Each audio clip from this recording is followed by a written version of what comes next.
Hello and welcome to another Snack Chat. Today we have a new Oreo product to try. This was a request, I believe. Andrew. Thanks, Andrew. We should be doing this one. White fudge covered Oreos. Let's dig in.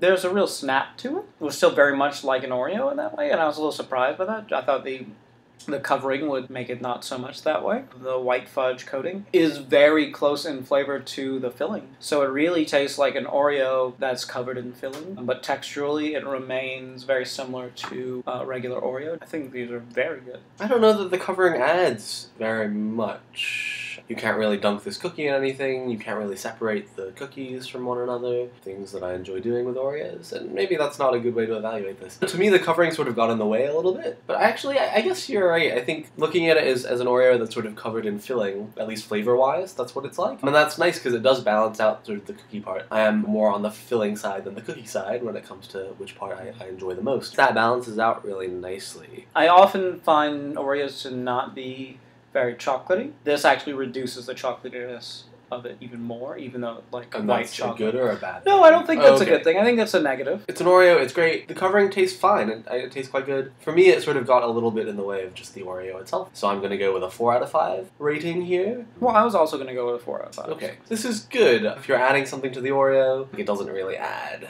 to the whole thing. Still perfectly good, but you know, you may as well get a whole box of regular Oreos and they'll be just as good. I think they do a fudge covered one, but I would like to see just like a really thick coating of like milk chocolate or even like a dark chocolate over Oreos. Something that Oreos surprisingly never is all that chocolatey, and I would really like to push that forward a little more. So 4 out of 5 from the both of us. Thanks for watching Snack Chat once again, and we'll see you next time.